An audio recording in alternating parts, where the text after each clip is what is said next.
The storm at Brackenridge Hollow. There are some places that seem, at first glance, entirely ordinary, quiet, even forgettable. And yet, upon closer acquaintance, one begins to notice certain peculiarities. A silence that lingers a little too long, a glance that is quickly withdrawn, a story that everyone knows, but no one quite tells the same way. Brackenridge Hollow was such a place. Miss Marple had not intended to visit it. Indeed, her journey had been of the most practical sort. A short winter stay arranged at the insistence of her niece, who believed with the firm conviction of the young that fresh air and a change of scenery were the cure for all manner of ailments, whether real or imagined. "You have been in St Mary Mead far too long, Aunt Jane," her niece had declared. "A few weeks in the country, proper country, now not merely your garden and the vicarage lane, will do you a world of good." Miss Marple had smiled, as she so often did when faced with well-meaning enthusiasm. "My dear," she had replied, "I have always found that wherever one goes, one takes human nature along with one, and that, I fear, is quite the same everywhere."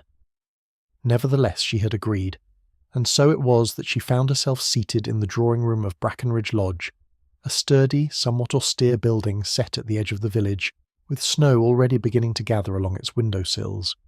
The lodge was not without charm, though it lacked the easy warmth of a well-loved home. Its furniture was solid, its decorations restrained, and its atmosphere, though perfectly polite, held a certain formality that suggested it was more accustomed to guests than to intimacy. And Miss Marple observed these things quietly, her knitting resting in her lap as her eyes moved from one detail to another. A carefully arranged vase of winter branches, a clock that ticked with just a fraction too much insistence, a fire that burned steadily, but not generously. "There is a storm coming," said a voice. Miss Marple looked up. A woman stood near the window, her figure outlined against the pale, cloud-heavy sky. She was perhaps in her early 40s, with a composed manner and a face that suggested both intelligence and restraint. "Yes," Miss Marple said gently. "I believe there is." The woman turned slightly. "They say it will be a heavy one," she continued. "The roads may be blocked by morning." Miss Marple inclined her head. "Snow does have a way of isolating places," she said. "Particularly small villages." The woman gave a faint smile. "Yes," she said. "Brackenridge Hollow is quite used to being cut off." There was something in the way she said it. Not merely a statement of fact, but something quieter, something almost familiar. Miss Marple noted it. "I am Eleanor Shaw," the woman said after a moment. "Jane Marple," Miss Marple replied. "Have you been here long?" Eleanor asked. "Only since this morning," Miss Marple said. Eleanor nodded.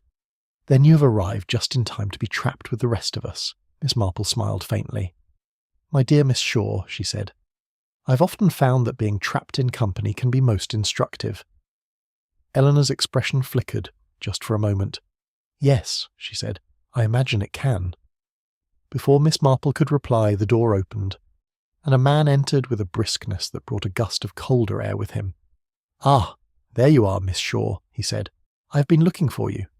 He was tall, well-built, and carried himself with an ease that suggested confidence, if not authority. His features were pleasant enough, though his eyes held a certain sharpness that seemed always to be measuring something. "Mr. Carter," Eleanor said calmly, "I did not realize I was required." He smiled. Not required, perhaps, but expected. Miss Marple observed the exchange with quiet interest. There was nothing overtly unusual in it, no raised voices, no visible tension, and yet something in the tone, the rhythm. "Miss Marple, is it?" Mr. Carter said, turning toward her. "Yes," she said. "Welcome to Brackenridge Lodge," he continued. "I am Henry Carter. I oversee the arrangements here."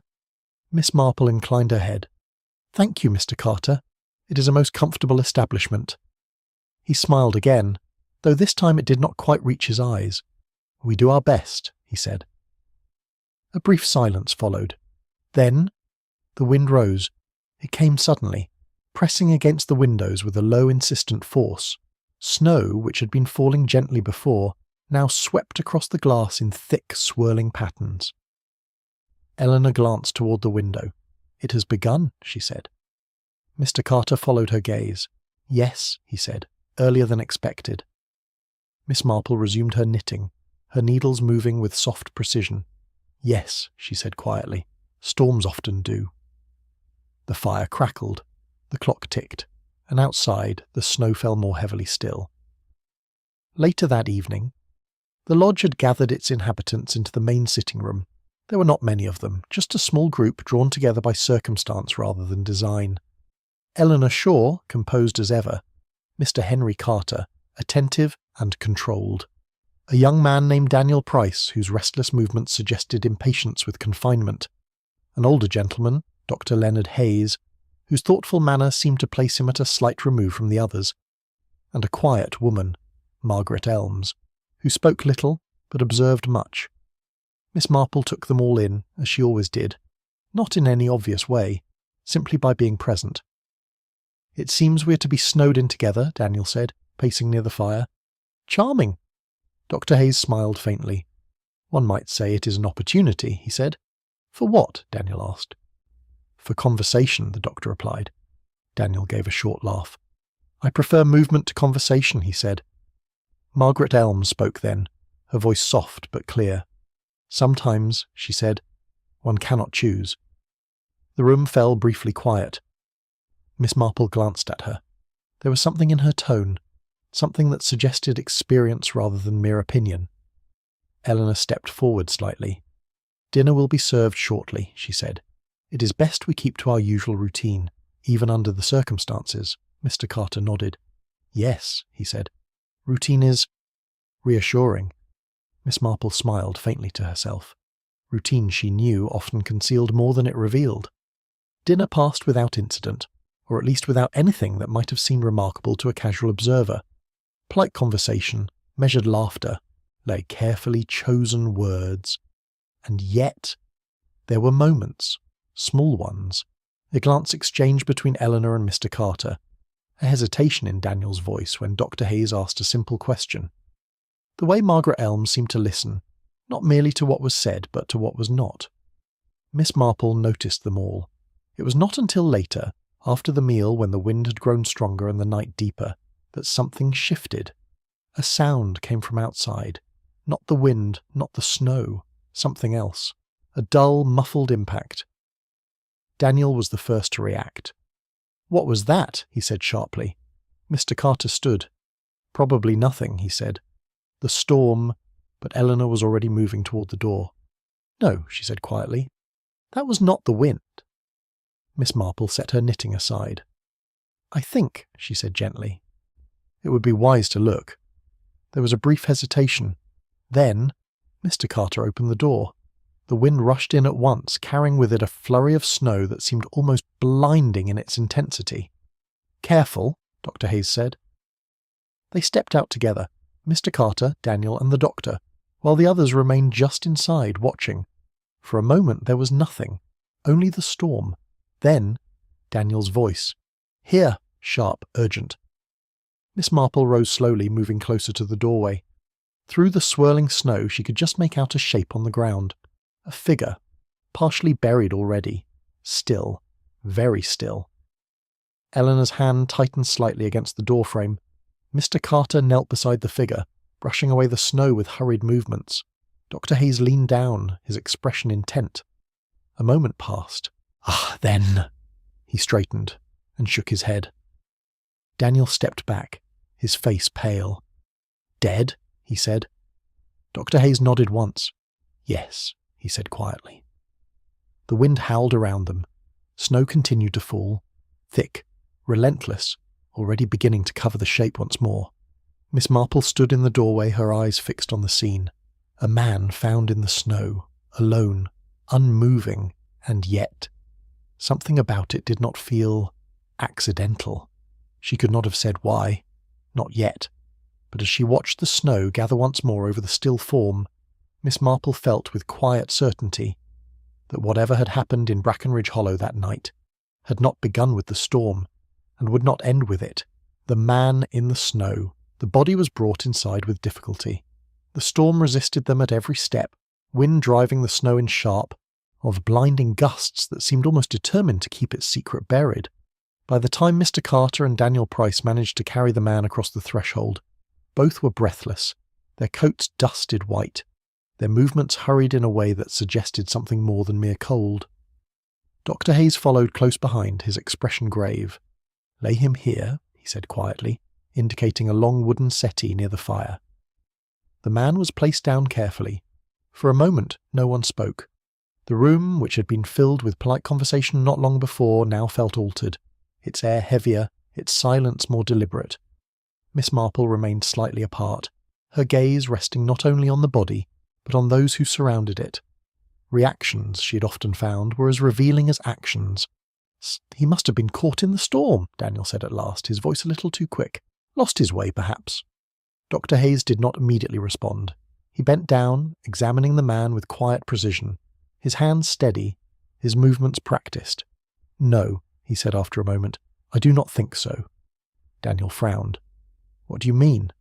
Dr. Hayes straightened slowly. "I mean," he said, "that while exposure may have contributed, it was not the cause." A pause. Eleanor Shaw spoke, her voice controlled. "Then what was?" Dr. Hayes hesitated. "Then, a blow," he said, "to the head." The words seemed to settle into the room like falling snow. "A blow?" Mr. Carter repeated. "Yes," Dr. Hayes said. "Recent. Severe enough to render him unconscious, if not worse." Daniel stepped back slightly. "You're saying he was attacked?" "I am saying," the doctor replied carefully, "that this was no simple accident." Silence followed. Miss Marple watched them all. Daniel, restless, his energy now turned inward. Eleanor, still composed, but with something sharper beneath it. Mr. Carter, controlled, perhaps too much so. Margaret Elms, quiet, observant, her eyes moving from one face to another. "Yes," Miss Marple said gently, "that does seem the most likely conclusion." All eyes turned to her. "You agree?" Mr. Carter asked. Miss Marple inclined her head. "My dear Mr. Carter," she said, "one does not usually fall upon the back of one's head with such force, particularly not in a manner that leaves so little disturbance around the body." Dr. Hayes glanced at her with interest. "Quite so," he said. Daniel frowned. "What do you mean by little disturbance?" Miss Marple gestured lightly toward the door. "The snow," she said. "Even in a storm one would expect a certain amount of evidence, movement, struggle perhaps." Daniel's brow furrowed. "I did not notice anything unusual." Miss Marple smiled faintly. "No," she said, "I imagine you did not." Mr. Carter cleared his throat. "Regardless," he said, "we must consider what is to be done. The roads are impassable. There is no way to reach the authorities until the storm clears." Eleanor nodded. "Yes," she said, "we are quite cut off." The implication was clear. They were alone. Clara— No, Miss Marple corrected herself gently. Clara belonged to another story. Here there was only the present. "We should identify him," Margaret Elm said suddenly. Her voice was quiet, but it carried. "Yes, Mr. Carter said. "Of course." Dr. Hayes knelt again, searching the man's coat with careful movements. "Wallet," he said after a moment. He opened it. A brief pause. "Well?" Daniel asked. Dr. Hayes looked up. "There is a name," he said. "What is it?" Eleanor asked. The doctor hesitated just for a fraction of a second. Then, "Arthur Linton." The name seemed to echo. Miss Marple noticed it at once. Not the name itself, but the reaction. Eleanor's fingers tightened slightly against the back of a chair. Mr. Carter's expression stilled. Not dramatically, but enough. Daniel's gaze flickered, then shifted away. Margaret Elms lowered her eyes. Small things, but unmistakable. "You know him," Miss Marple said quietly. It was not a question. Mr. Carter was the first to respond. "I have heard the name," he said. Nothing more?" Eleanor said nothing. Daniel gave a short laugh. "It is a common enough name," he said. "Surely that proves nothing." Miss Marple smiled gently. "No," she said. "Not by itself." She looked at Margaret Elms. "And you, my dear?" Margaret hesitated. Then, "No," she said softly. Miss Marple inclined her head. "Of course," she said. Another silence followed. Dr. Hayes rose. "There is little more we can do for him now," he said. "We should make arrangements." "Yes," Mr. Carter said quickly. "We will place him in the side room. It is cooler there." Daniel flinched slightly.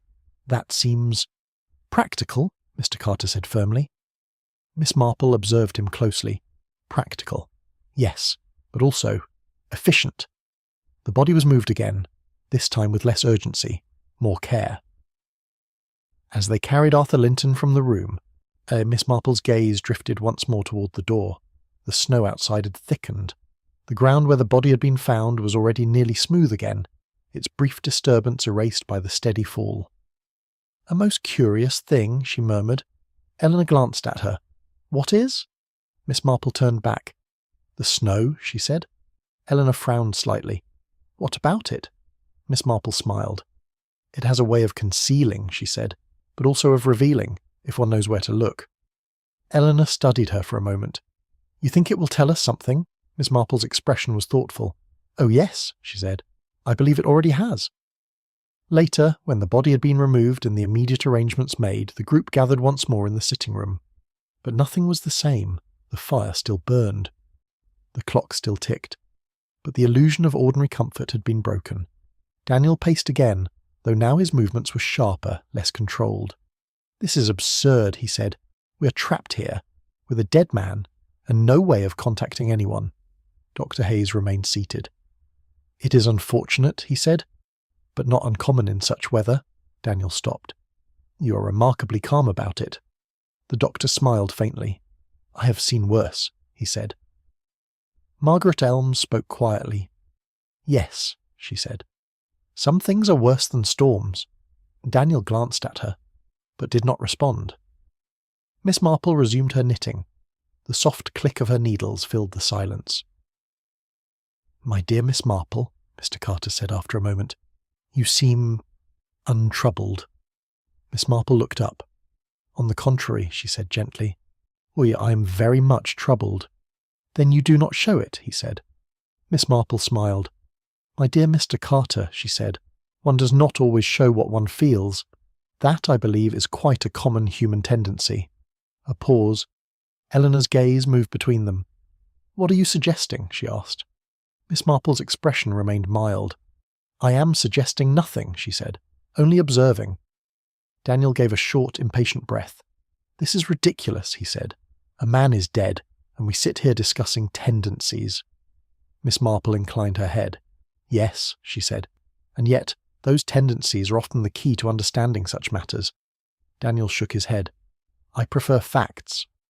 Miss Marple smiled faintly. "As do I," she said. A pause. Then she added, "For instance, the footprints." The room stilled. "What footprints?" Daniel asked.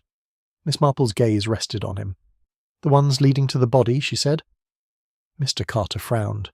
"Yes," he said. "There were some, naturally." Miss Marple tilted her head slightly. "Were there?" she asked. A silence followed. Daniel's expression shifted. "What do you mean?" Miss Marple set down her knitting. "My dear," she said, "I mean that while there were footprints leading toward the body—" She paused. "There were none leading away." The words settled quietly, but their effect was immediate. Daniel stared at her. "That is impossible," he said. Miss Marple's voice remained gentle. "No," she said, "it is not impossible." A pause. "Only unlikely." The fire crackled softly. The wind howled beyond the walls. And inside Brackenridge Lodge, something far colder than the storm itself began to take shape. Footprints that do not return. For several seconds after Miss Marple spoke, no one moved. It was not the sort of silence that comes from confusion, but from recognition. The kind that settles quietly, as though each person has understood something they would rather not fully consider. "No footprints leading away," Daniel repeated at last, though his tone suggested he hoped the words might somehow lose their meaning if spoken aloud. Miss Marple inclined her head gently. "Yes," she said. "That cannot be right," Mr. Carter said quickly. "The snow. Surely it has covered them." Miss Marple regarded him kindly. "My dear Mr. Carter," she said, "snow does cover many things, but not always in such a convenient manner, especially not so quickly, and not so completely, when other impressions remain perfectly visible." Dr. Hayes leaned forward slightly, his interest sharpened. "You're quite certain of this?" he asked. Miss Marple smiled faintly. "I have found," she said, "that certainty is often a dangerous word, but I am reasonably confident." Daniel gave a short, uneasy laugh. So what are you suggesting? He asked. That the man walked into the snow and simply vanished? Miss Marple's needles resumed their soft, rhythmic movement. No, she said. I'm suggesting that someone else was there. The implication hung heavily. Eleanor Shaw spoke quietly. Then where are their footprints? Miss Marple looked at her. That, she said, is precisely what makes the situation so interesting. A pause. Margaret Elms, who had remained silent until now, spoke in her soft, measured tone. Perhaps, she said, they came from a direction we did not see. Miss Marple inclined her head. Yes, she said, that is possible. Daniel shook his head. No, it is not just possible. It is obvious, he said. The storm was already starting. Visibility was poor. We could easily have missed something. Miss Marple did not contradict him. Yes, she said, that is certainly one explanation. Dr. Hayes spoke thoughtfully. But not the only one. Miss Marple glanced at him approvingly. No, she said, not the only one. Mr. Carter moved toward the fire, his hands clasped behind his back. This is all speculation, he said. We're working with incomplete information. It is best not to jump to conclusions. Miss Marple smiled faintly. My dear Mr. Carter, she said, one does not need complete information to begin forming an understanding. One merely needs to observe carefully. He turned slightly. And what have you observed? He asked. Miss Marple paused her knitting. Several small things, she said. Daniel let out a breath of impatience. Such as? Miss Marple looked at him kindly. Such as the fact that the body was not entirely covered, she said, despite the snow falling heavily. Dr. Hayes nodded slowly. Yes, he said. I noticed that as well. Daniel frowned. And what does that mean? Miss Marple's voice remained calm. It suggests that he had not been lying there for very long. A pause. But we heard the sound not long before we went out, Daniel said. That fits. Miss Marple inclined her head. Yes, she said. It does. She resumed her knitting for a moment. Oh, then added, however, it does not explain the absence of departing footprints. The silence returned. Eleanor moved slightly closer to the fire. Then what does? She asked. Miss Marple did not answer immediately. Instead, she looked around the room, at each of them in turn. It suggests, she said at last, that the person who was with him did not leave in the usual way. Daniel stared at her. And what is that supposed to mean? Miss Marple smiled faintly. My dear, she said, it means exactly what it sounds like. Daniel ran a hand through his hair. This is absurd, he said. You're implying something impossible. Miss Marple's expression remained gentle. Not impossible, she said. Only unusual. A pause. Dr. Hayes spoke quietly. There is another possibility, he said. All eyes turned to him. What is that? Mr. Carter asked. The doctor hesitated. That the body was moved. The words seemed to settle into the room with a weight of their own. Daniel shook his head immediately. No, he said. We saw where he was. There was no sign. Dr. Hayes raised a hand slightly. I am not saying it is certain, he said, only that it would explain the lack of tracks. Miss Marple nodded. Yes, she said, it would. Eleanor frowned. But why move him? She asked. Miss Marple looked at her. That, she said, is a very important question. Another silence. Margaret Elm spoke again, her voice thoughtful. To hide something, she said. Miss Marple's eyes rested on her. Yes, she said softly. To hide something.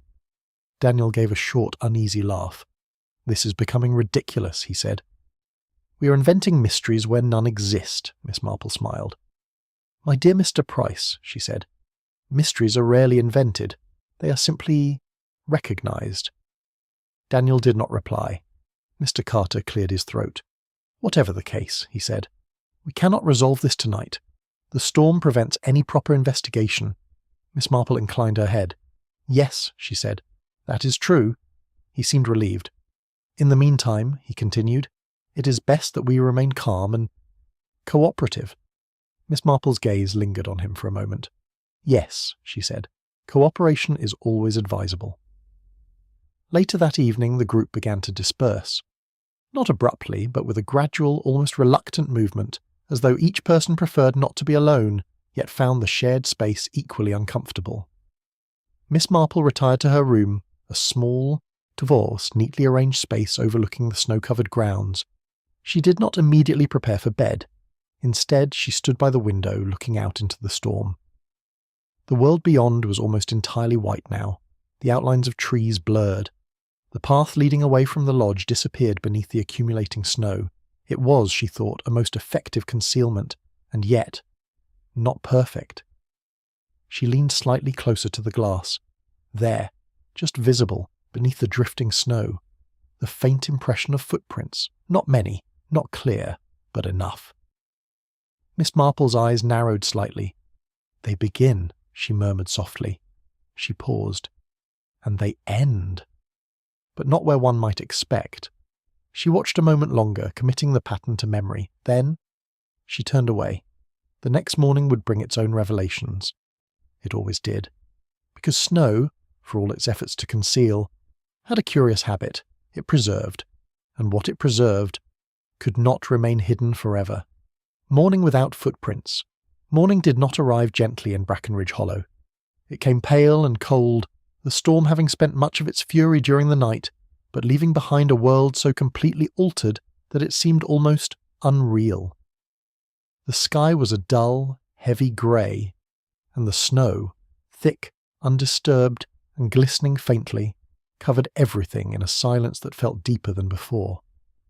Miss Marple was awake early. She often was. But this morning, her wakefulness had less to do with habit and more to do with thought.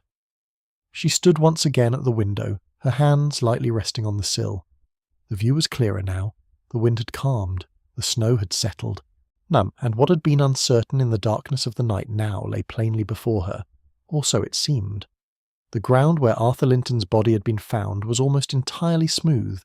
Too smooth. Miss Marple tilted her head slightly. "Yes," she murmured. "That is very interesting indeed." There were marks, but not as many as there should have been. The impressions she had glimpsed the night before had not vanished entirely, but they had changed, softened, interrupted, as though something had disturbed them after the fact. A knock at the door interrupted her thoughts. "Come in," she said. Eleanor Shaw entered, her expression composed, though her eyes carried a faint weariness. "I thought you might be awake," she said. Miss Marple smiled gently. "I very often am," she replied. Eleanor glanced toward the window. "You're looking at the place where he was found." "Yes," Miss Marple said. Eleanor stepped closer. "It looks different now," she said. Miss Marple nodded. "Yes," she said. "It does." A pause. "The snow has covered everything," Eleanor added. Miss Marple's smile was faint. "Not quite everything," she said. Eleanor frowned slightly. "What do you mean?" Miss Marple turned to her. "My dear Miss Shaw," she said, "snow is very efficient, but it is not selective. It covers what it can, but it does not arrange itself to improve a situation." Eleanor studied her. "You think someone has been outside?" she said. Miss Marple inclined her head. "Yes," she said. "I think someone has been tidying." The word hung quietly. Eleanor's expression shifted, only slightly. "That is a serious suggestion," Miss Marple smiled. "Yes," she said. "It is." A silence followed. Eleanor's gaze returned to the window. "Why would anyone do that?" she asked. Miss Marple considered. "To remove something," she said. Eleanor turned back. "What?" Miss Marple's voice remained calm. "Evidence," she said. The words settled between them. Before Eleanor could respond, another knock sounded, this time more urgent. Mr. Carter entered without waiting. "Miss Marple, Miss Shaw," he said. "We have a situation." Miss Marple looked at him quietly. "Yes," she said. Mr. Carter hesitated just briefly. "The body," he said. Eleanor's breath caught. "What about it?" Mr. Carter's expression tightened. "It has been moved." The room seemed to still. Miss Marple did not react immediately. "Moved?" Eleanor repeated. "Yes," he said. "It is no longer where we placed it." A pause. Miss Marple spoke gently. "Then I think," she said, "we'd better see." They went together to the side room. The door stood open. Inside, the space was as they had left it. Orderly, quiet, untouched. Except for the absence. The settee was empty. The blanket that had been placed over the body lay folded at one end, as though carefully removed. Eleanor stepped forward. "This is impossible," she said. Mr. Carter shook his head. "I checked this room myself last night," he said. "The door was closed." Dr. Hayes entered behind them, his expression grave. "I have examined the window," he said. "It was locked from the inside." Daniel appeared in the doorway, his face pale. "You are saying someone came in here," he said, "and removed the body, and no one heard anything?" Miss Marple's gaze moved slowly around the room. "Yes," she said. "That is precisely what I am saying." A silence followed. Margaret Elm stood slightly apart, her hands clasped together. "Why?" she asked softly. No one answered immediately. Miss Marple stepped closer to the settee. She touched the folded blanket lightly. "Carefully done," she murmured. Dr. Hayes looked at her. "What do you mean?" Miss Marple glanced up. "Whoever moved him," she said, "took the time to avoid disturbance." Daniel shook his head. "This is madness," he said. "First the footprints, and now this." Miss Marple turned to him. "My dear Mr. Price," she said, "it is not madness. It is method." Mr. Carter's voice was firm now. "This is no longer a matter of speculation," he said. "There is clearly something very wrong here." Miss Marple inclined her head. "Yes," she said. Eleanor stepped closer. "But what?" she asked. Miss Marple looked at her. "That," she said, "is what we must discover." A pause. Then she added, "But I think we already know something important." All eyes turned to her. "What?" Daniel demanded. Miss Marple's expression remained calm. "The person responsible," she said, "is not outside." A silence fell. Daniel frowned. "What do you mean?" Miss Marple looked at each of them in turn. "I mean," she said gently, "that whoever moved the body must have done so during the night, while the storm was at its worst." Dr. Hayes nodded slowly. "That would make sense," Miss Marple continued. "And in such conditions, it would be extremely difficult for anyone to come from outside and leave no trace." Eleanor's breath slowed. "You think—" she began. Miss Marple finished the thought for her. "Yes," she said. "I think the person responsible is here." The words settled into the room with quiet certainty. Daniel took a step back. "That is absurd," he said. Miss Marple smiled faintly. "No," she said.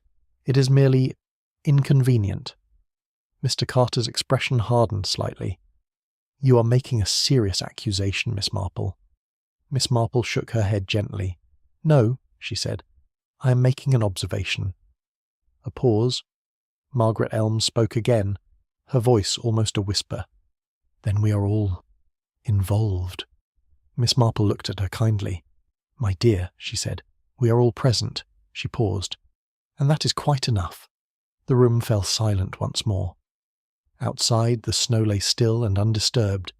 Inside, something far less stable had begun to shift, because now it was no longer a question of what had happened, but of who among them had taken the dead man and decided he must not be found where he lay. The absence that speaks. No one left the side room at once. It was not hesitation exactly, nor was it fear in the obvious sense. Rather, it was the peculiar stillness that settles when something ordinary has been quietly overturned. A body did not simply vanish, not from a locked room, not in the middle of a snowbound night, and yet it had. Daniel was the first to move. "This is intolerable," he said, his voice sharper now, stripped of its earlier impatience and replaced with something closer to unease. "We cannot simply stand here pretending this is explainable." Miss Marple turned her head slightly. "My dear Mr. Price," she said gently, "I do not believe anyone here is pretending." Daniel exhaled, running a hand through his hair. "Well then, explain it," he said, "because I see no reasonable way in which a dead man walks out of a room." Dr. Hayes spoke quietly. "No one is suggesting that he did." Daniel gave a short, humourless laugh. "Then someone moved him. And if someone moved him, then someone here is responsible." The word settled into the room with a firmness that could not be ignored. Responsible. Eleanor Shaw folded her arms, though her posture remained composed. "That seems unavoidable," she said. Mr. Carter's voice followed, controlled but firmer than before. Let us not descend into accusations, he said. We are all under strain. It is natural that— Miss Marple interrupted him, though her tone remained mild. My dear Mr. Carter, she said, strain does not create actions. It merely reveals them. He looked at her sharply. She met his gaze without difficulty. A pause followed. Margaret Elm spoke then, her voice low but steady. If the body was moved, she said, then there must be some purpose. Miss Marple inclined her head. Yes, she said. There always is. Daniel turned toward her. Then what is it? He demanded. Miss Marple considered him for a moment. To conceal something, she said. Eleanor frowned. But we had already found him, she said. What more could be hidden? Miss Marple's eyes rested on her. My dear Miss Shaw, she said, finding a body is not the same as understanding it. A silence followed. Dr. Hayes nodded slowly. There may have been something on him, he said. Or near him. Daniel's expression sharpened. You mean evidence? Yes, Dr. Hayes replied.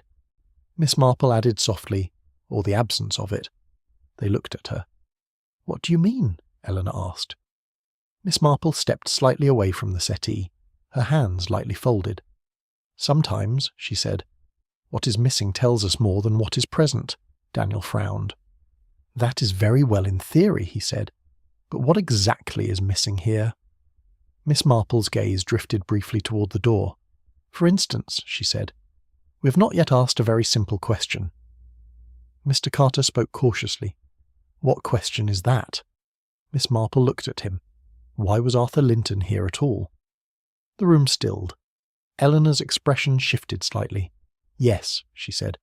We assumed he was a traveller, but there is no reason to believe that, Daniel nodded. He could have been passing through, Miss Marple smiled faintly. In such weather, she said. Daniel hesitated. Well, perhaps he was caught unawares, Miss Marple tilted her head. Yes, she said. Perhaps, she paused. But then we must ask, how did he come to be so near the lodge? Another silence. Dr. Hayes spoke thoughtfully. He may have been heading here, he said. Miss Marple inclined her head. Yes, she said. That seems likely. Eleanor's gaze sharpened. Then he intended to reach the lodge. Miss Marple nodded. Yes. Daniel frowned. But why? Miss Marple looked at each of them in turn. That, she said quietly, is the question that matters most. The implication lingered. Margaret Elm shifted slightly. If he was coming here, she said, then he may have known someone here. Miss Marple's eyes rested on her. Yes, she said softly. I believe he did. A pause. Daniel shook his head. This is speculation, he said. We have no proof of that. Miss Marple smiled gently. My dear Mr. Price, she said, proof is often the final step, not the first. Mr. Carter stepped forward slightly. Even if he did know someone, he said, that does not mean— Miss Marple interrupted again, though without sharpness. My dear Mr. Carter, she said, it does not mean anything yet. She paused. But it does suggest something. Eleanor spoke quietly. That this is not a random event. Miss Marple inclined her head. Exactly. A silence followed. Daniel looked from one to another. So what are you saying? He asked. That this man came here deliberately and was killed by someone he knew? Miss Marple did not answer immediately. Instead, she moved toward the window. Outside, the snow lay smooth and undisturbed once more. Yes, she said at last. That is precisely what I am saying. The room seemed to tighten. Dr. Hayes spoke quietly. Then we must consider connections. Miss Marple nodded. Yes, she said. Connections. Eleanor's voice was steady. You believe one of us knew him. Miss Marple turned back. My dear Miss Shaw, she said, I believe more than one of you may have known him. The words fell softly, but their effect was immediate. Daniel stiffened. That is absurd, he said. Margaret lowered her gaze. Mr. Carter's expression remained controlled, but only just. Dr. Hayes watched Miss Marple closely. Why do you say that? He asked. Miss Marple smiled faintly. Because, she said, the reactions to his name were not uniform. A pause. Eleanor's voice dropped. You noticed that? Miss Marple inclined her head. I notice many things, she said. Daniel gave a short, strained laugh. "So now we're all suspects," he said. Miss Marple's expression remained gentle. "My dear Mr. Price," she said, "we're all possibilities." The distinction was small, but important. Another silence followed. At last Mr. Carter spoke. "This cannot continue indefinitely," he said. "We must impose some order on the situation." Miss Marple nodded. "Yes," she said, "that would be wise." He seemed relieved. "In that case," he said, "we should each account for our movements last night." Daniel frowned. "You want us to—" "What? Give statements?" Mr. Carter's voice was firm. "Yes." Miss Marple watched him with quiet interest. "An excellent suggestion," she said. Eleanor glanced at her. "You approve?" Miss Marple smiled faintly. "Oh, yes," she said. She paused. "Very much." Because, she thought, when people are asked to explain themselves, they do so in ways they do not fully understand, and in those explanations, truth has a curious habit of revealing itself, even when one is trying very hard to keep it buried. Accounts of the night. Mr. Carter's suggestion, once spoken aloud, seemed to settle over the room with a peculiar sense of inevitability.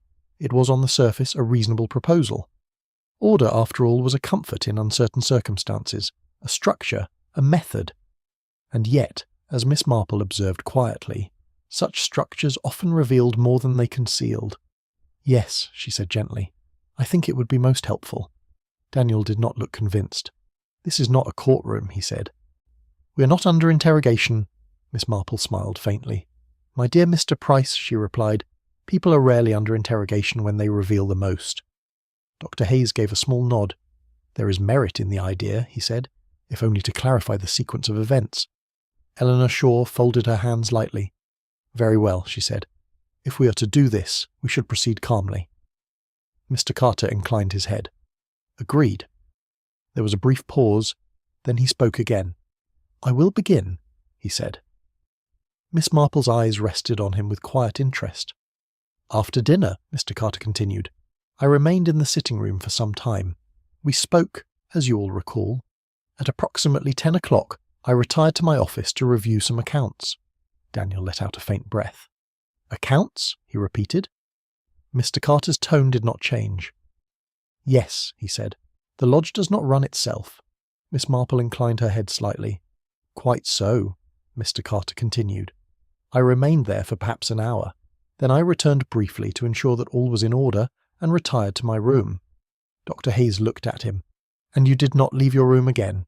"No," Mr. Carter said firmly. Miss Marple's knitting needles moved softly. "Thank you," she said. There was no judgment in her tone, only acknowledgement. Eleanor spoke next. "I remained in the sitting room for some time after dinner," she said. "I recall speaking with Dr. Hayes and with Miss Elms." Margaret gave a small nod. "After that," Eleanor continued, "I went to my room, I read for a while and then slept." Daniel shifted slightly. "That is rather vague," he said. Eleanor met his gaze. "It is also accurate," she said. Miss Marple smiled faintly. "Accuracy," she said, "is always preferable to detail that cannot be supported." Daniel did not reply. Dr. Hayes spoke next. "My evening was much the same," he said. "Conversation, then retirement. I slept well enough until the disturbance." Miss Marple nodded. "Yes," she said. "That seems quite consistent." Now all eyes turned to Daniel. He hesitated. "Well," he said, "I remained downstairs longer than most of you. I was not particularly inclined to sleep." Miss Marple looked at him. "No?" she said gently. Daniel shook his head. "I dislike being confined," he said. "It makes one restless." Miss Marple inclined her head. "Yes," she said. "That is often the case." Daniel continued. "I walked about a bit, checked the windows. Nothing unusual. Then I went upstairs." Dr. Hayes frowned slightly. "At what time?" Daniel hesitated. "I do not know exactly," he said. "Perhaps 11. Perhaps later." Miss Marple's eyes rested on him for a moment longer than before. "I see," she said. There was a pause. Finally Margaret Elms spoke. "I went to my room shortly after dinner," she said quietly. "I do not sleep easily, so I remained awake for some time." Miss Marple looked at her kindly. Yes, she said. Margaret's gaze lowered slightly. I heard the wind, she continued, and at one point, footsteps. The room stilled. Daniel turned sharply. Footsteps? He said. Margaret nodded faintly. Yes. Mr. Carter's expression tightened. Where? He asked. Margaret hesitated. In the corridor, she said. A silence followed. Dr. Hayes spoke quietly. At what time? Margaret shook her head. I don't know, she said. It was late. Miss Marple's voice was gentle. Were they hurried? She asked. Margaret thought for a moment. No, she said. That is what I noticed. They were careful. Miss Marple's knitting paused. Careful, she repeated softly. Margaret nodded. Yes. Daniel let out a breath. Well, that proves nothing, he said. Anyone might have been moving about. Miss Marple smiled faintly. Yes, she said. Anyone might. She set her knitting aside. Thank you, she added. The accounts had been given.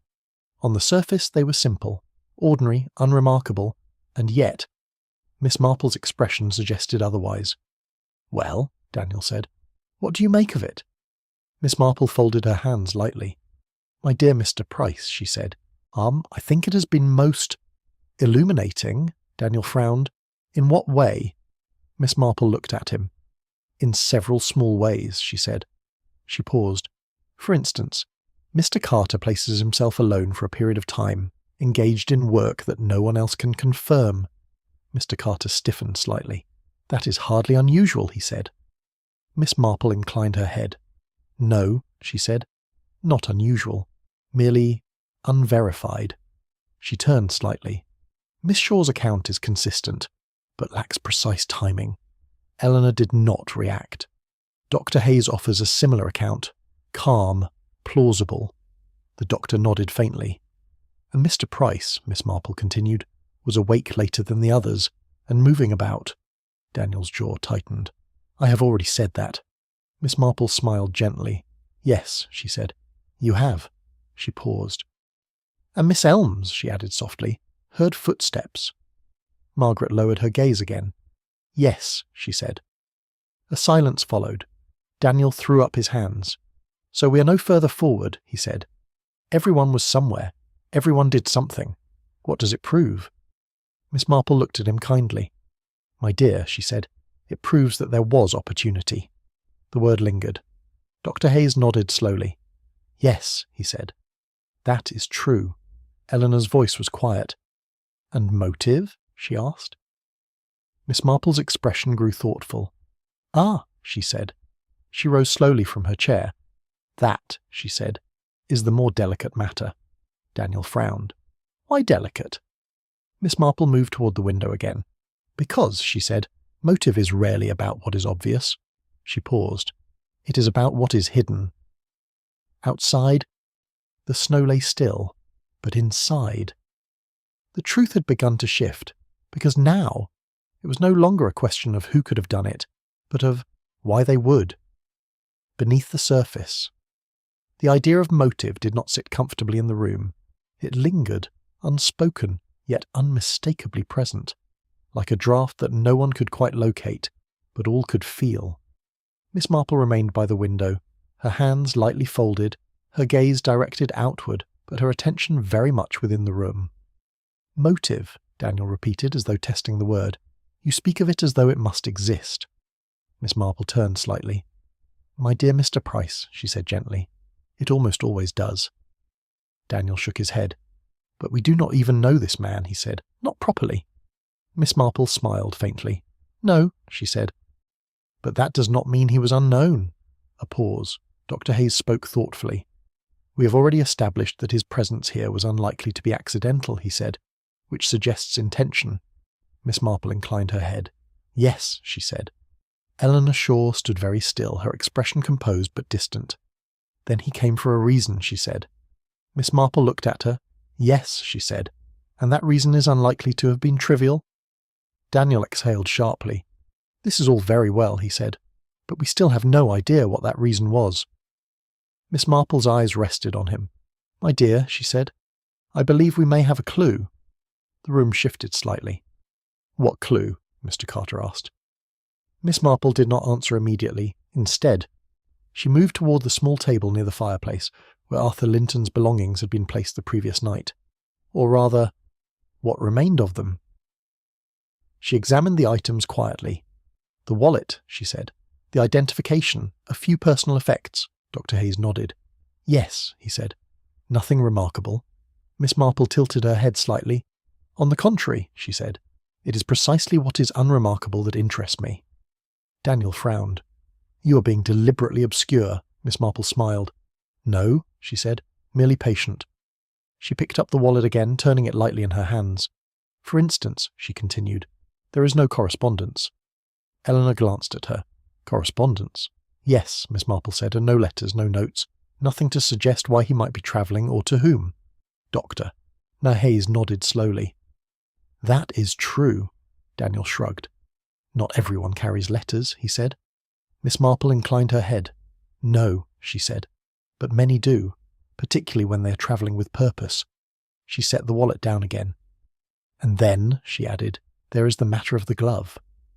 The room stilled slightly. The glove, Eleanor repeated. Miss Marple nodded. Yes, she said. We noticed last night that one was missing. Daniel frowned. So? Miss Marple looked at him. My dear Mr. Price, she said, one glove is rarely lost by accident, particularly in such conditions. Dr. Hayes leaned forward slightly. You think it was removed? Miss Marple smiled faintly. Yes, she said. I think it was left. A pause. Left?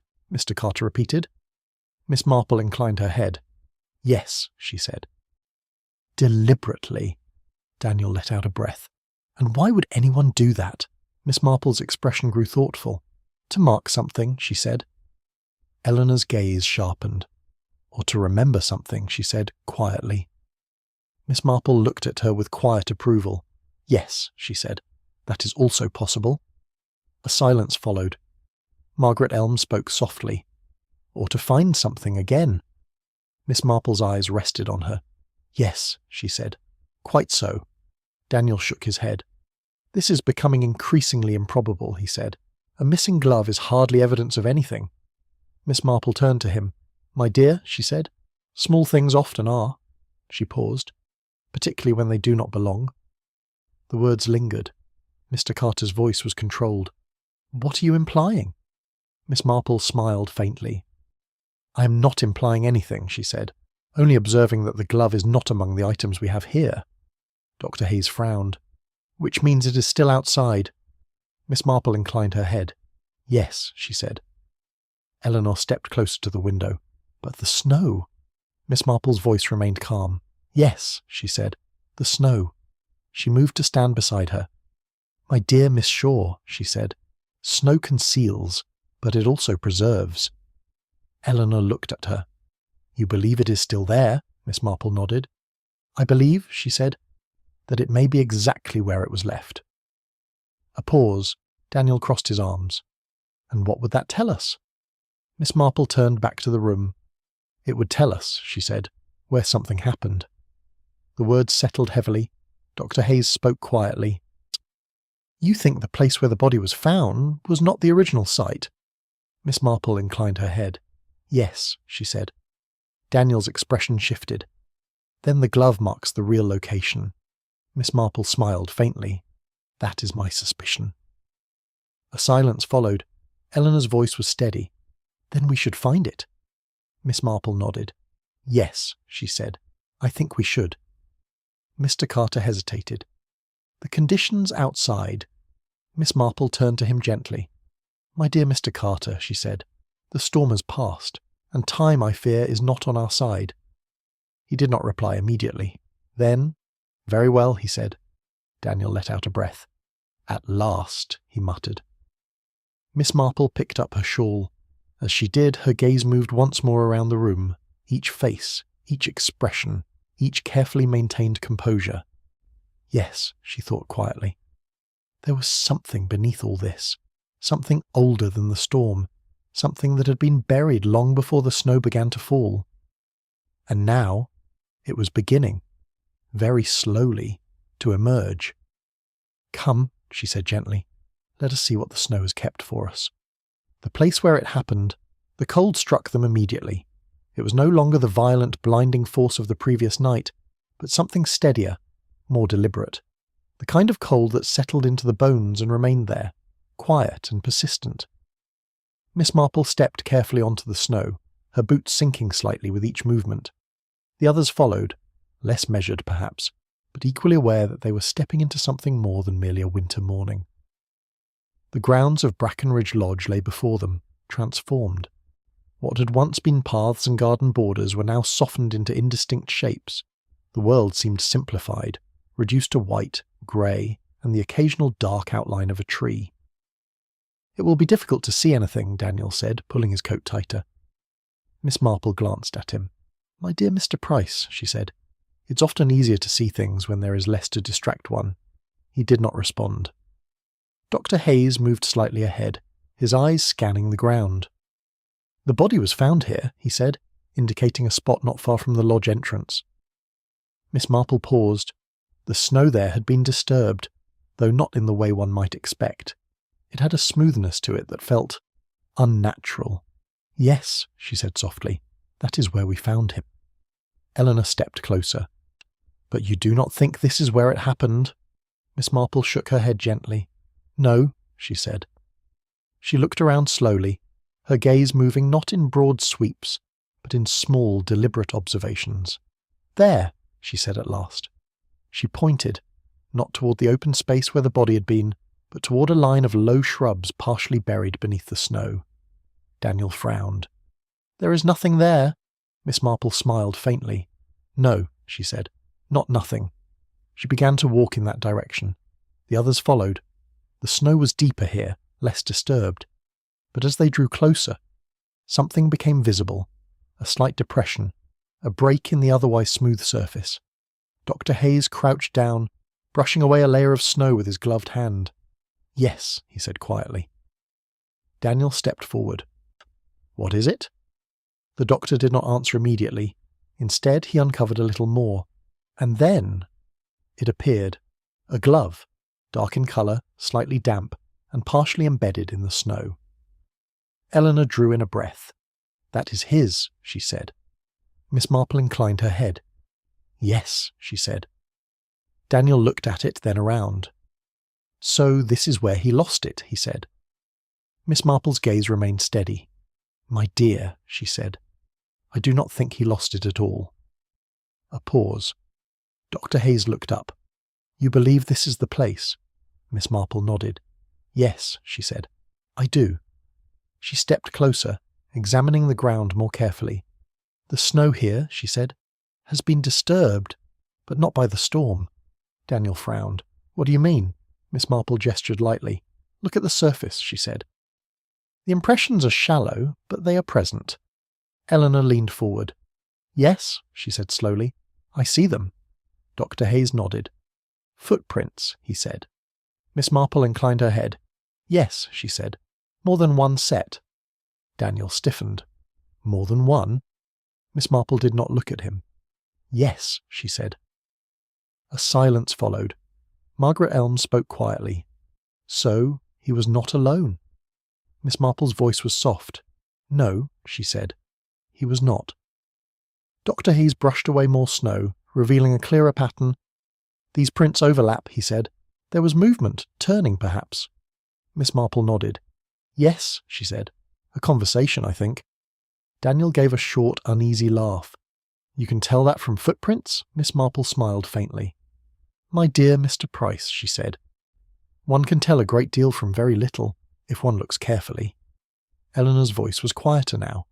"And then?" Miss Marple's gaze moved slightly to one side. "There," she said. They followed her indication. Another disturbance, deeper this time. Dr. Hayes crouched again. "A fall," he said. Miss Marple nodded. "Yes," she said. "I believe so." Daniel's voice dropped. "This is where it happened." Miss Marple inclined her head. "Yes." A pause. Eleanor looked toward the original spot where the body had been found. "And then he was moved." Miss Marple turned to her. "Yes," she said. "Carried or dragged some distance." Dr. Hayes examined the snow between the 2 points. There are faint marks, he said. Very faint, but consistent. Miss Marple smiled slightly. Yes, she said. Just enough. Daniel shook his head. This is unbelievable, he said. Someone did all this, and none of us heard anything. Margaret Elm spoke softly. I heard footsteps, she said. Daniel looked at her. Yes, but that could have been anyone. Miss Marple's voice was calm. Yes, she said. It could have been. She paused. But it was not just anyone.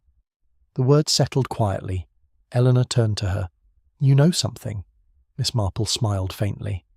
My dear Miss Shaw, she said. I know only what is before me. She looked down once more at the disturbed snow.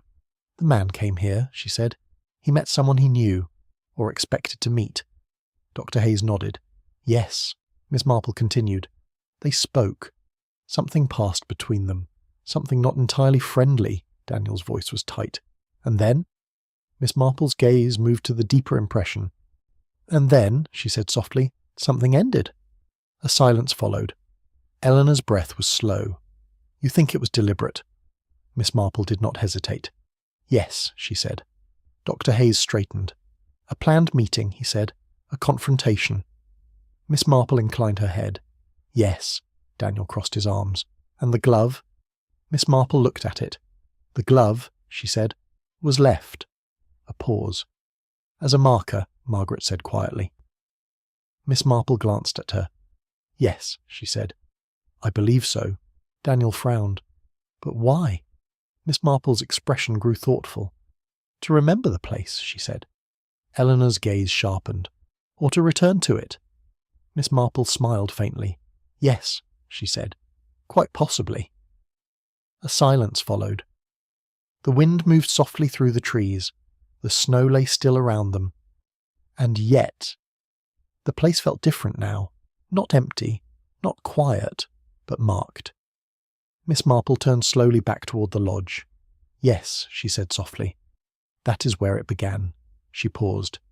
And I think, she added, we are very close to understanding why. Because now, the snow had given up its first secret, and beneath it, something far older was beginning to show. The past that refuses to stay buried. They returned to the lodge more slowly than they had left it. Not because of the snow, but because something had changed. The ground outside had spoken, and what it revealed could no longer be dismissed as uncertainty. Inside, the warmth of the fire felt almost intrusive, as though it did not belong to the same world as the one they had just left behind. Miss Marple resumed her seat quietly, her knitting resting untouched in her lap. She did not begin at once. Instead, she allowed the silence to settle. It was Daniel who broke it. Well, he said, his voice strained despite his effort to sound composed. We have found the place. We know he was killed there, and that someone moved him. He turned toward Miss Marple. So now what? Miss Marple looked at him kindly. My dear Mr. Price, she said, now we consider why. Daniel exhaled sharply. You keep returning to that. Miss Marple smiled faintly. Yes, she said, because it is the only question that matters. Dr. Hayes nodded slowly. The meeting was intentional, he said. That much is clear. Eleanor stood near the fireplace, her hands lightly resting against the mantel. He came to see someone, she said. Miss Marple inclined her head. Yes. And that someone was already here, Eleanor added. Miss Marple's gaze rested on her. Yes. A pause. Daniel crossed his arms. So we return to the same point, he said. One of us knew him. Miss Marple tilted her head slightly. My dear, she said, we have never left that point. The room fell quiet again. Margaret Elm spoke softly. If he arranged to meet someone, she said, there must have been communication. Miss Marple smiled faintly. Indeed, she said, and yet we found no letters. Dr. Hayes frowned. No written correspondence, he said. Which suggests something else. Miss Marple inclined her head. Yes, she said. Something more direct. Daniel's expression sharpened. A conversation, he said. Before he arrived. Miss Marple looked at him. Yes, Eleanor's voice was quiet. Or an understanding? Miss Marple nodded. Quite so. A pause. Then she added almost absently, something that did not require explanation. The effect was subtle, but unmistakable. Mr. Carter shifted slightly. "That seems rather vague," he said. Miss Marple turned to him. "My dear Mr. Carter," she said, "human arrangements often are." He did not reply. Daniel moved restlessly. "This is going in circles," he said. "We need something concrete." Miss Marple regarded him thoughtfully. "My dear Mr. Price," she said, "what you call concrete is often the least reliable part of a situation." He frowned. "What do you mean?" Miss Marple folded her hands lightly. "I mean," she said, "that facts are not always what they appear to be." Dr. Hayes leaned forward slightly. "You have something in mind?" Miss Marple smiled faintly. "Yes," she said. She paused. "Say, for instance, the way each of you responded to the name Arthur Linton." The room stilled. Daniel's expression tightened. "That again," he said. Miss Marple nodded gently. "Yes," she said. "That again." Eleanor did not move. Mr. Carter's gaze remained steady but watchful. Margaret lowered her eyes. Dr. Hayes remained very still. Miss Marple's voice was soft but clear. "No one here reacted with surprise," she said. A silence followed. Daniel let out a short laugh. "That is not true," he said. "I was surprised." Miss Marple looked at him. "My dear," she said, "you were unsettled, not surprised." Daniel's jaw tightened. "That is a matter of interpretation." Miss Marple inclined her head.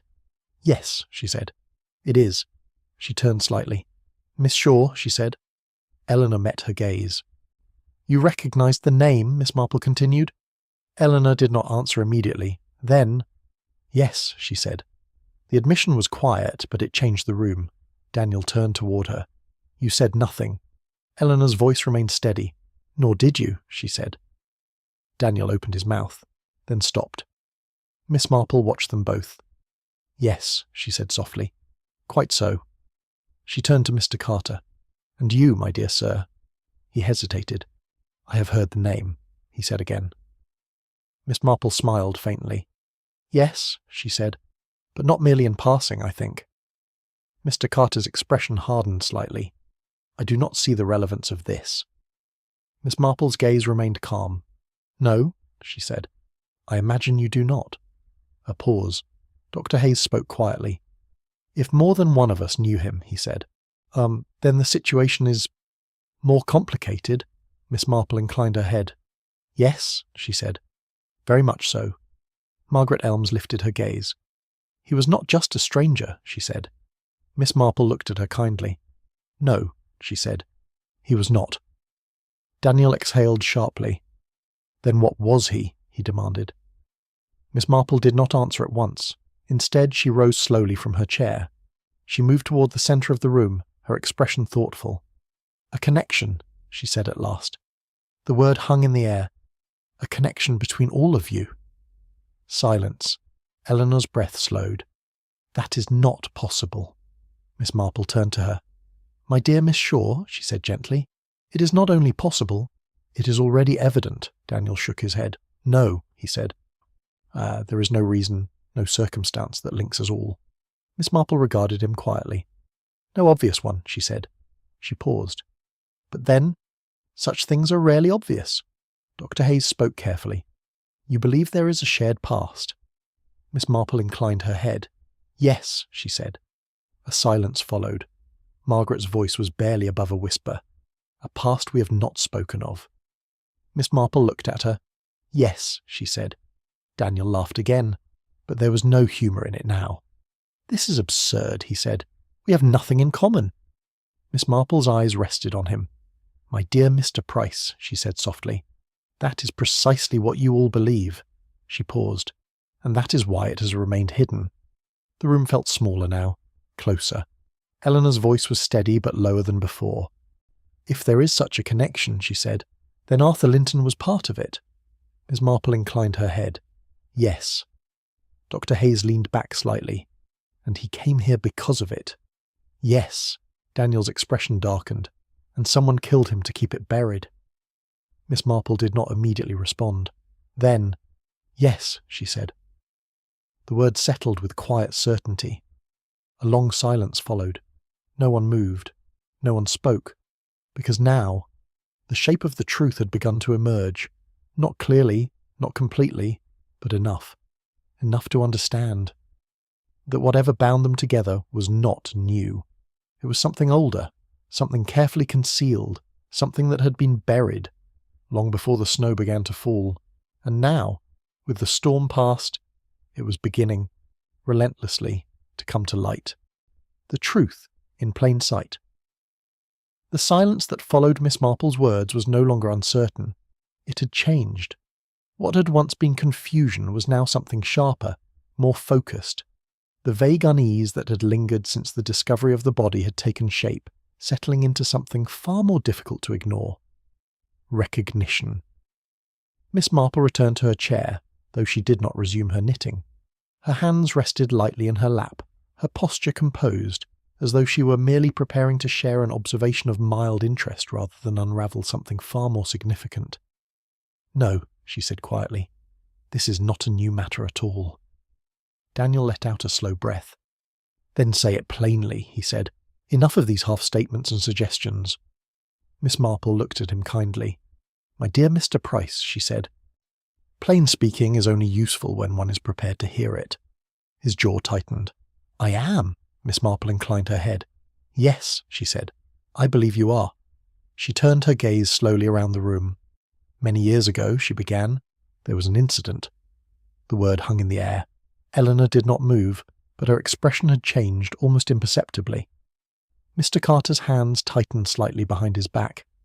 Margaret lowered her gaze. Dr. Hayes remained very still. Daniel watched them all. "What incident?" he asked. Miss Marple continued, her tone unchanged. "It was not widely spoken of," she said. "In fact, it was barely acknowledged at all," she paused. "But it involved a small group of people who found themselves connected by circumstance." Daniel frowned. "This is absurd," he said. "You're describing nothing." Miss Marple looked at him. "No," she said. "I am describing memory." A pause. "And memory," she added, "is often selective." Eleanor spoke at last. "You're referring to something specific." Miss Marple inclined her head. "Yes." A silence followed. Then Margaret Elm spoke, her voice barely steady. "It was not meant to happen." The room shifted. Daniel turned sharply toward her. "What are you talking about?" Margaret did not look up. "It was an accident," she said. Miss Marple's gaze rested on her. "Yes," she said softly. "That is how it was described." Mr. Carter's voice was firm, but strained now. "This is going too far," he said. "We are discussing matters that are entirely irrelevant." Miss Marple turned to him. "My dear Mr. Carter," she said, "nothing that leads to murder is irrelevant." A pause. Dr. Hayes spoke quietly. "There was a death," he said. Miss Marple inclined her head. "Yes." Daniel's expression sharpened. "And we were involved." Miss Marple looked at him. "Yes," she said. The word landed heavily. Eleanor closed her eyes briefly. "It was years ago," she said. Miss Marple nodded. "Yes," she said. "And yet, it has not remained there." Daniel shook his head. "No," he said. "No, I do not accept this. I remember no such thing." Miss Marple's expression remained gentle. "My dear Mr. Price," she said, "you remember what is comfortable." He stared at her. "And what is not?" Miss Marple's voice was soft. "That is often set aside." A silence followed. Then Dr. Hayes spoke again. "A child," he said. The word seemed to echo. Margaret's hands trembled slightly. Eleanor turned away. Mr. Carter did not move. Daniel frowned. "What child?" Miss Marple's gaze remained steady. "A child who died," she said. Daniel stepped back slightly. "That is impossible." Miss Marple shook her head gently. "No," she said. "It is merely forgotten." Eleanor spoke, her voice lower now. "It was an accident," she said again. Miss Marple inclined her head. "Yes," she said. "That is what was said." Dr. Hayes looked at her. "You believe otherwise?" Miss Marple paused. "I believe," she said, "that responsibility was shared." A silence followed. Margaret spoke again, her voice breaking slightly. "We were all there," she said. Miss Marple nodded. "Yes?" Daniel looked from one to another. "This is madness," he said. What does this have to do with Arthur Linton? Miss Marple's eyes rested on him. Everything, she said. A pause. He was connected to the child. The room stilled. Eleanor turned back slowly. How? Miss Marple's voice remained calm. He was the child's brother. The words settled into the room with a quiet finality. Daniel stared at her. That is not possible. Miss Marple inclined her head. He came here, she continued, because he had discovered the truth. Dr. Hayes spoke quietly. The truth of what happened. Miss Marple nodded. Yes. Eleanor's voice was barely audible. And he came for justice. Miss Marple looked at her. Yes, she said. Daniel exhaled sharply. And someone here killed him to stop that. Miss Marple did not immediately respond. Then, yes, she said. A long silence followed. No one spoke, no one moved, because now there was no longer any doubt. The past had returned, not as memory, not as regret, but as something far more dangerous. Consequence. Miss Marple rose slowly. My dear friends, she said gently, the truth is now before us. She paused. All that remains, her gaze moved from one face to another, is to understand who chose to act upon it. And in that moment, the final piece of the mystery began to take its place. The last truth beneath the snow conclusion. No one spoke immediately after Miss Marple's final words. The room, already burdened by revelation, seemed to shrink further, as though the walls themselves had drawn closer to listen. Outside, the snow lay quiet and undisturbed. Inside, the past had fully arrived. Miss Marple remained standing, her hands lightly folded, now her expression calm, almost gentle. There was no triumph in her demeanour, only a quiet certainty. It was not, she said softly, a crime of sudden passion. Her gaze moved slowly across them. It was something far more deliberate. Daniel swallowed. You said he came for justice, he said. Then why kill him? Why not face it? Miss Marple looked at him kindly. My dear Mr. Price, she said, people do not always act in accordance with what is right. They act in accordance with what they fear. A pause. And fear, she added, is often far more powerful than reason. Dr. Hayes nodded faintly. Yes, he said, that is true. Miss Marple turned slightly. Arthur Linton did not come here by chance, she continued. He came because he had discovered something long concealed. Eleanor's voice was steady, though quiet. The truth about his sister. Miss Marple inclined her head. Yes. Margaret closed her eyes briefly. We thought it was forgotten, she said. Miss Marple's voice remained gentle. My dear Miss Elms, she said, such things are never truly forgotten. A silence followed. Mr. Carter spoke then, his voice controlled, but with an edge that had not been there before. This is all very well, he said, but you have not yet said who is responsible. Miss Marple turned to him. No, she said, she paused, but I believe you already know. The words hung in the air. Daniel looked from one to another. Well, he said sharply, if you know, then say it. Miss Marple regarded him quietly. Yes, she said, I think I shall. She stepped forward slightly. The meeting outside, she said, was arranged in advance. Dr. Hayes nodded. Yes, Miss Marple continued, Arthur Linton came to confront someone he believed responsible, or at least involved. Eleanor's hands tightened slightly. And that person agreed to meet him. Miss Marple inclined her head. Yes, Daniel frowned. That could be any of us. Miss Marple smiled faintly. My dear, she said, not quite. A pause. Because the meeting required knowledge. Dr. Hayes looked at her. Knowledge? Miss Marple nodded. Yes, she said.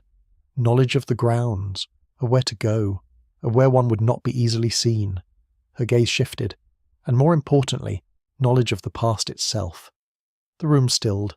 Eleanor spoke quietly. We all knew. Miss Marple turned to her. No, she said gently, not in the same way. A pause.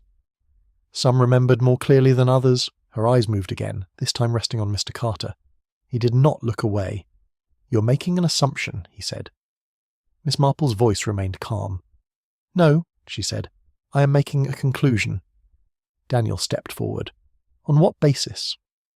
Miss Marple turned slightly. On several small things, she said. She lifted a hand lightly. The accounts of the night. She looked at Mr. Carter. You placed yourself alone for a considerable period of time. He said nothing. Miss Marple continued. The footsteps Miss Elms heard were careful, not hurried, deliberate. Margaret's gaze lowered. Miss Marple went on. The body was moved, not in panic but with intention. Dr. Hayes nodded slowly. Yes, he said. Miss Marple's voice softened slightly. And the glove. A pause. It was left as a marker, not for memory but for return. Daniel frowned. Return? Miss Marple inclined her head. Yes, she said, because the person intended to come back. A silence followed. Eleanor's voice was barely audible. To move the body. Miss Marple looked at her. Yes. She turned again to Mr. Carter. And only one person here, she said gently, had both the opportunity and the composure to do all of this. The room held its breath. Mr. Carter's expression did not change. You are mistaken, he said. Miss Marple shook her head slightly. No, she said. A pause. I do not think I am. Daniel's voice was sharp now. Then say it plainly. Miss Marple looked at him. Yes, she said. She turned fully toward Mr. Carter. It was you. The words fell quietly, but their effect was immediate. Margaret gasped softly. Eleanor closed her eyes. Dr. Hayes remained very still. Daniel stared. That is absurd, Mr. Carter said. Miss Marple's voice remained calm. My dear Mr. Carter, she said, you knew Arthur Linton well enough to recognize the danger he posed. A pause. He had discovered the truth about his sister's death, and about your role in it. Mr. Carter's jaw tightened. I had no role, he said. Miss Marple regarded him gently. No, she said. She paused. Then why did you meet him outside, alone? A silence followed. No one spoke. Miss Marple continued. You arranged the meeting under the pretense of explanation, perhaps even apology. Her voice softened. But when he confronted you, when it became clear that he would not remain silent, she paused. You acted. Daniel exhaled slowly. You struck him. Miss Marple inclined her head. Yes, Dr. Hayes spoke quietly. And then moved the body. Miss Marple nodded. Yes. Eleanor's voice trembled slightly. You thought you could hide it? Miss Marple looked at her. Yes, she said, just as the past had been hidden before. A long silence followed. Mr. Carter stood very still, then, very slowly, he exhaled. I did not mean to kill him, he said. The words were quiet, but they changed everything. Margaret covered her mouth. Eleanor turned away. Daniel said nothing. Miss Marple's expression did not change. No, she said softly. I imagine you did not. Mr. Carter's voice was lower now. He would not listen, he said. He would not let it go. Miss Marple nodded gently. Yes, she said. That is often the way of truth. A pause. It refuses to remain buried. Outside, the snow began to melt, just slightly, beneath a faint and distant light. Inside, the weight of what had been hidden for so long had finally lifted. Not completely, not cleanly, but enough. Miss Marple returned to her chair at last.